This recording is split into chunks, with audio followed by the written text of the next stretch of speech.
407 years ago, our fathers brought forth on this continent a new nation, conceived in liberty, and dedicated to the proposition that all men are created equal. Now, yesterday, December 7th, 1941, a date which will live in infamy. And so, my fellow Americans, ask not what your country can do for you, ask what you can do for your country. Free at last! Free at last! Thank God Almighty! We are free at last!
Welcome to the Historian's Almanac.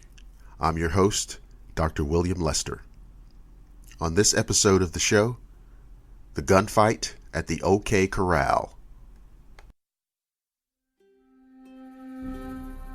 On October 26, 1881, four men met at the corner of 5th and Allen Streets in the bustling silver mining town of Tombstone, Arizona.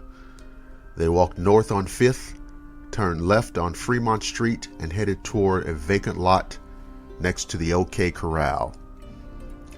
Minutes later, 3 men would be dead, and the 4 men who had walked to the corral and killed them, Tombstone Marshal Virgil Earp, his brothers Wyatt and Morgan, and Wyatt's friend Doc Holliday, had unknowingly secured their places in history. The gunfight at the OK Corral is arguably the single most famous incident in the Old West. But what was it about? And why has it, above all the many other gunfights that took place in the era of frontier justice, achieved such infamy? To understand the gunfight, you have to first understand the town. Tombstone in 1881 was a thriving, bustling silver mining community. There's a huge misconception about Tombstone in the 1880s, that it was a violent, dangerous place, says local author and historian Don Taylor. It was extremely sophisticated and massively wealthy. $37 million in 1880s dollars of silver was mined there. That's $8.25 billion today. They had everything. They had fresh seafood every day. They would catch it in Baja, California, pack it in barrels of salt, ice, and seaweed at dusk, freight it by train to Benson or Contention City, immediately pack it onto wagons and bring it into Tombstone by dawn every day. It was a very opulent town. But again, people don't understand, especially when they visit there today. The city in those days was open 24 hours. The miners worked rotating 10-hour shifts. Everything had to be open when they got off, including banks. They were also pumping 2.5 million gallons of water out of the mines every day to keep them dry.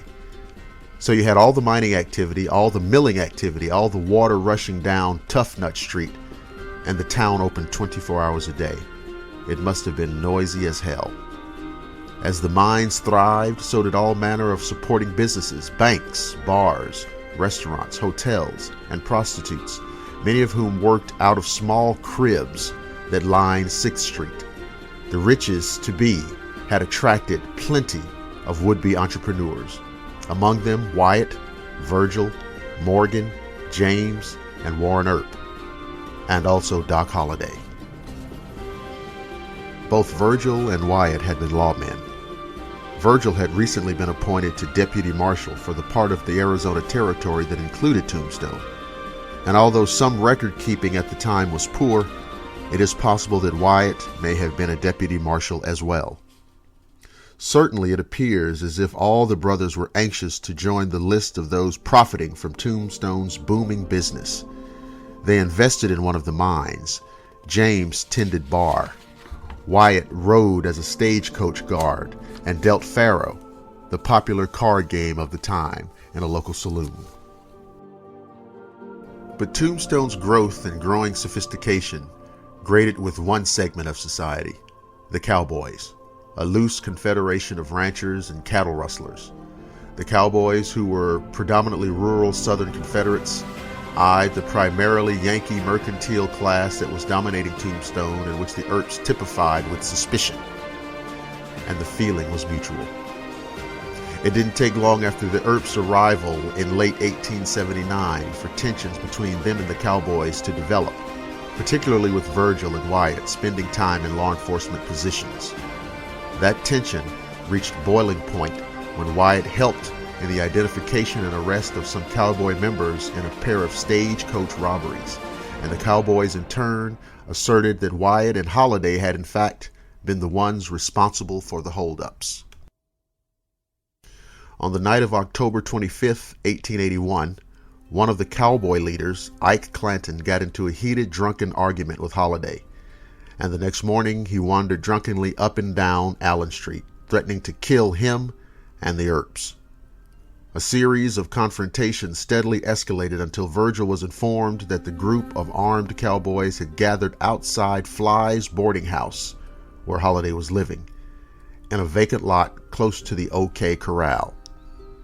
Carrying guns inside city limits was a violation of a town ordinance, and it provided Virgil, who was now town marshal, with an opportunity to arrest the cowboys. But there may have also been other considerations at play. As the self-identified Dr. J, who leads up historical tours of Tombstone today, explains, Ike Clanton had openly threatened to kill the Earps. And why are they in that alley? Because it's right outside Fly's boarding house. So if you're Doc Holliday, you show up and here's a bunch of guys with guns outside your house.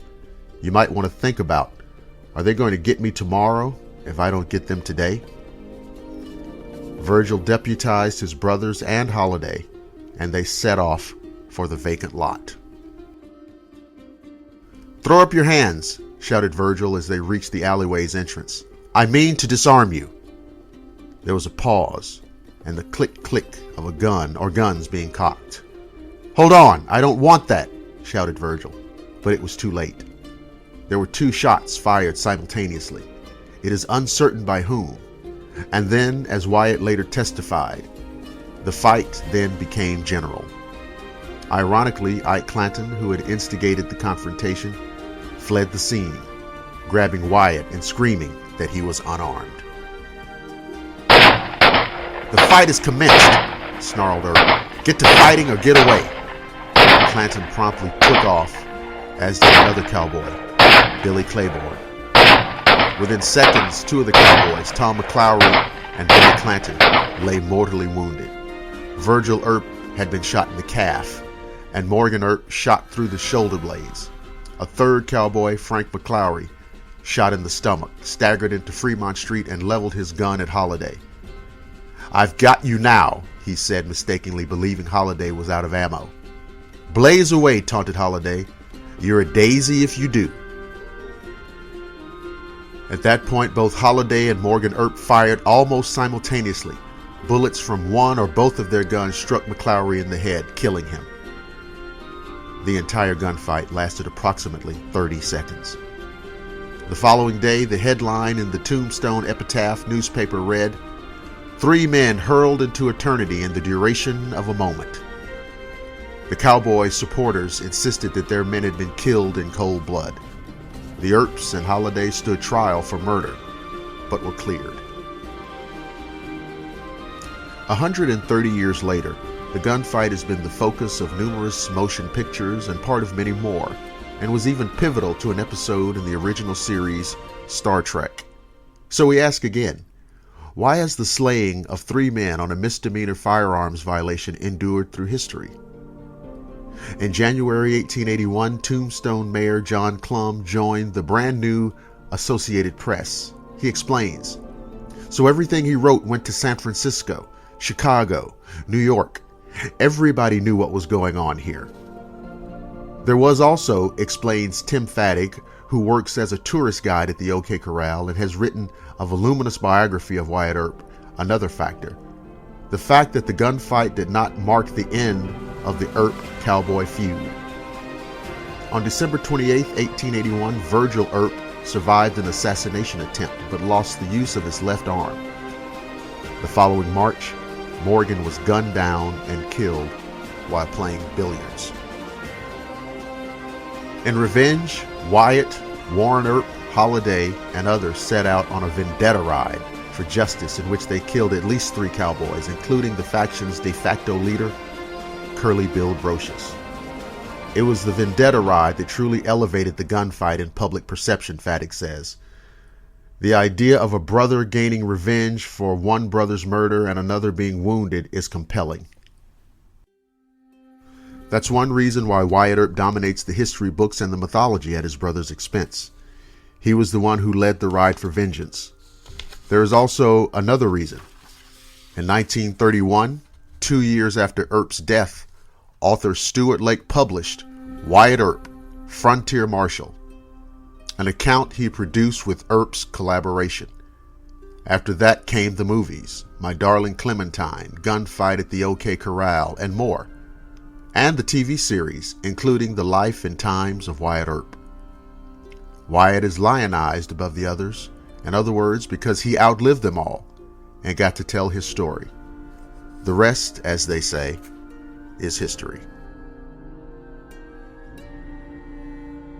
That concludes another episode of the Historian's Almanac.